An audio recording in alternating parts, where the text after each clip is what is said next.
Hey there, Ranger Guild, and welcome to episode 2 of The Worst Idea on the Internet. The only YouTube channel / podcast that goes over and reviews every single episode of Power Rangers. But that's over 1,000. It is, and we are on number 2. It's morphin' time!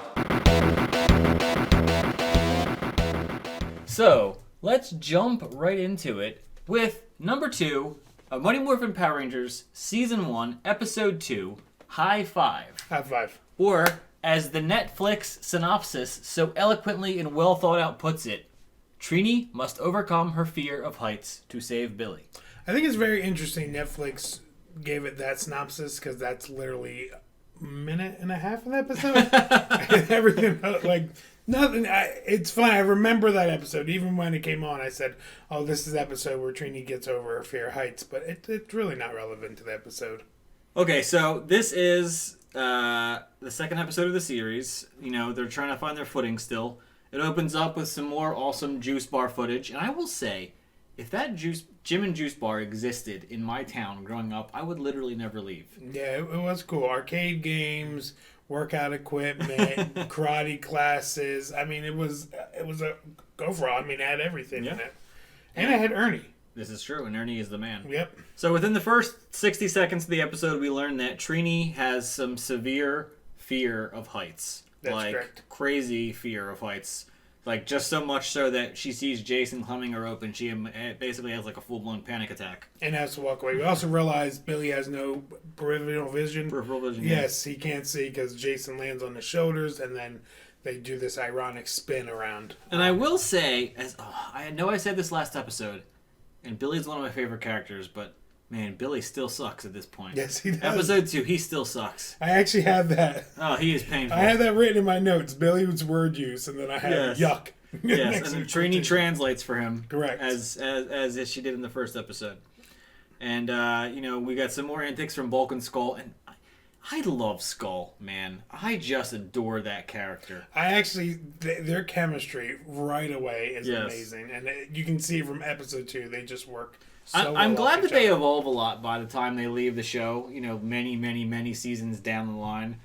The bully thing only works for so long. Right. The goofball antics later on is better.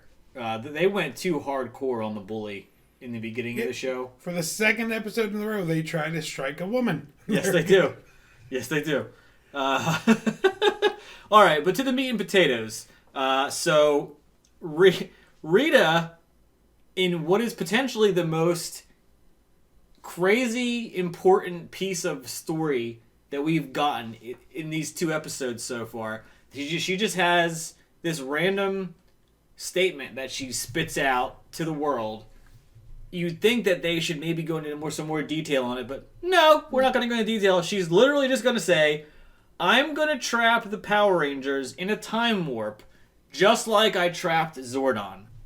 I'm sorry, what? Yep, that was it. Just a What? throwaway line. I mean, this seems pretty amazingly like, okay, as a kid, you're thinking, what? It's funny, as a kid, they did that often in the show, and I'm sure we'll visit later in the series of just throwaway lines of like Morphin Masters or I can't be outside of this tube or I'll die. And as a kid, you kind of just said, oh, I must have missed it. Yeah. And you moved on. Yeah. No. The show just did a poor job telling you the story. Yep. And just writers making up as, I don't know, Rita got him in a time warp. So back to the juice bar, and we found out that Billy has made communicators, even though we already saw them on their wrists in episode 1. But Billy has made these communicators, and Billy did, not Alpha. Yes, and Not Zordon. and that's not the only crazy invention that he creates early in season 1, which we are no spoilers, but we are soon to find out. And he also somehow inadvertently taps into the morphing grid, and it makes the communicators also able to teleport them to the command center. Correct. Which is super convenient and very cool. And Billy is a genius, so, these things... In high school, you know what I mean? This is true, yes. You finish biology, and then you go make communicators. That's Yes. what you do. So the premise here, Rita wants to trap people in time, or in a time warp. I don't think Rita knew her plan. So she wants to do a time warp. She also sends putties to attack them while she's sending a mini rocket ship to create a time warp. Yes. Now, this is where the Sentai footage shows, because it was obviously a story from the Sentai footage that they were trying to translate over for the American audience, and it just doesn't work. As a kid, you accept it, but as an adult, you can kind of see, well, this is not adding up. 1 + 2 equals, this doesn't make sense. There's also a lot of shots of Angel Grove. Yes. And it turns out that most of Angel Grove is Asian people. Yes, mostly Asian people with a monorail. And, yes. I wouldn't say it was filler, because you had the introduction of the communicators in here, and you had the introduction of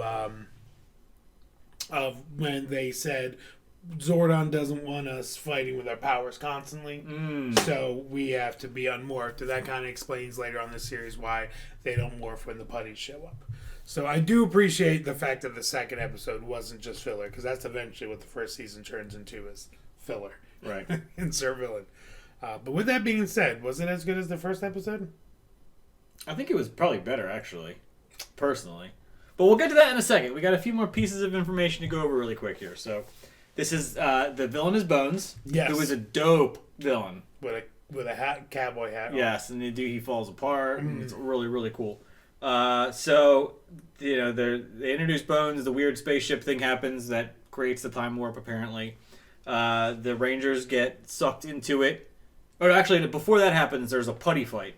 When we learn that Trini is all full blown, full steam ahead of freaked out over heights, because Billy gets trapped on top of that rock and Trini has to save him. Heightophobia. Yes, Billy almost falls to his death, but Trini overcomes her fear. Calls the putty a dirtbag. Yes, climbs the rocks and whoops his butt.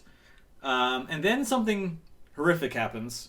And I don't mean horrific in the sense that a Power Ranger dies or something. I mean horrific that 3 of the 5 Power Rangers form a human chain. Yes. Zach jumps on Jason's shoulders. The worst is extends his legs, and Kimberly straps in to his calf muscles, I guess, and they spin around like lunatics, like a washing machine. And I don't know if you picked up on this, but he immediately knew what Jason was talking about. Jason was like, let's do the chain, and they were like it's like it's something they practice. Zach's like, oh yeah, we've been practicing the human chain. I'm so excited to do this again. Yeah. I just have this vision, like before they were Rangers, they did this. They were like, if we ever get in a fight, this is what we're gonna do. Human chain. All right, so that was pretty rough, but it happened. It's a thing that happens. Yes, it is. Okay, so then Bone shows up. Then we get some exciting stuff. We morph. It was possibly the least exciting morph of all time. Zordon is like Zordon of all people says it's morphin' time, and the Ranger, it just shows a split screen of all the Rangers, and they just hold their stoic face. They just hold their morphers out. That's it.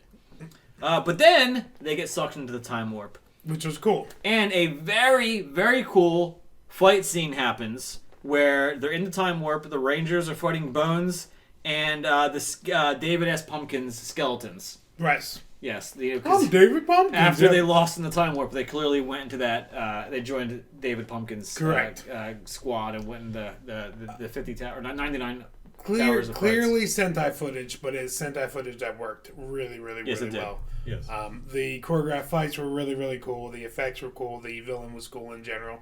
I even liked the little henchmen. I didn't think they were too silly. Yeah, they belong to David Pumpkins. Yeah, it matches the core. Yeah. So you say the villain was cool, and he is cool, except randomly there's a second villain. Oh yeah, because Rita says, it's time for a giant! You can tell in these first episodes they didn't know what the hell they were doing. At all. Yeah. So they defeat the skeleton rather quickly. And in a cool way. Yes. Cut his head off and throw it down that chasm. Yep.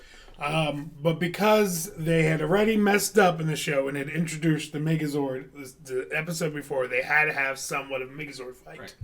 Issue is, in the Sentai footage, they didn't get the Megazord till way later, so they relied on a villain from later on in the show. Yes. And not only that, does the full Megazord show up? No, it does not. So they fight a giant knight randomly.